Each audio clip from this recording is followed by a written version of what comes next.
sisters and mothers and children. Tayo po dito, si Ate Rebecca, tawag natin sa kanya, mother.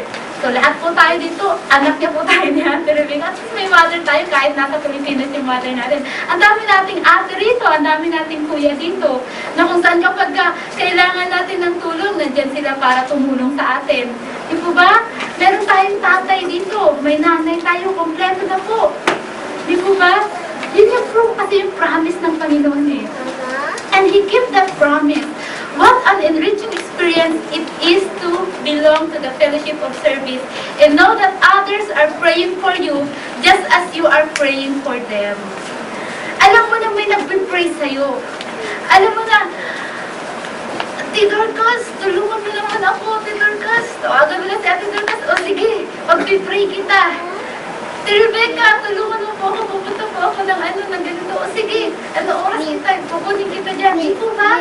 Maraming tumutulong sa atin dito. Nanay natin, tatay natin, ate natin, kuya natin, maging mga kapatid natin. Yun ang promise po ng Panginoon. Mag-Krisyano po tayo eh. Yung wonderful fellowship you have with other people, na kung saan, kapag sa gawas na, hindi mo na siya, di ba, mga yung tabang sa gawas sa sahay, lisod kaayo. Pero kapag alam mo na, sisters in Christ, brothers in Christ, di po ba?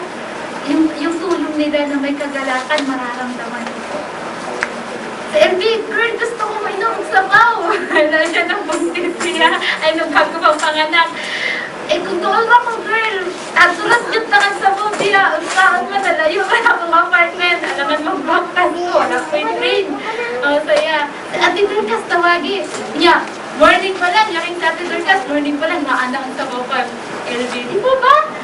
Nakainom siya ng mainit na sabaw. Kasi walang mainit na sabaw dito sa hospital nila. Tapos si Ate Gemma, ano man. Walang takag diha, di ba? Sabi nga, maganda ng mga nakita, pero sorry po dito talaga ako ng Pilipinas eh. Di ba? Sina Kuya Jonathan, si Sir Eddie, salamat po sa ilang kinabukay. Ang wala sila. Wala po si Pastor, saan ko pagpa-check up diri. Wala may kuruma, di po ka ba lumag-drive, saan ako pagpa-check up. Yung mga ganun po ba, mga Christian na tumutulong po sa bawat isa po sa atin, hindi po yan mababayaran, hindi po yan matatawaran. Dito po sa church, damang-damang po natin yung fellowship. Punong-punong po ng kagalakan dito po sa church, di po ba? Kung wala po kaya ang church, ano pong mangyayari sa atin? Kung panay trabaho na lang, Monday to Saturday, minsan Sunday, may trabaho ka. Ano po kaya ang mangyayari sa atin? Sa tingin niyo po, kung wala ang church dito sa Japan, kayo na po ang mag-isip kung ano pong mangyayari sa buhay niyo kung wala po ang church. Pero kung sa akin po, kung wala po ang church, wala po ang fellowship, siguro manghihina po ako.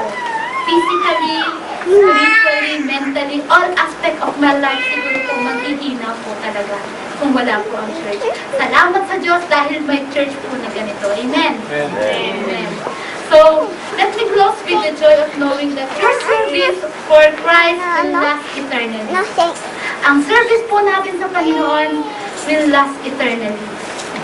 In 1 John chapter 2 verse 17, he who does the will of God abides forever.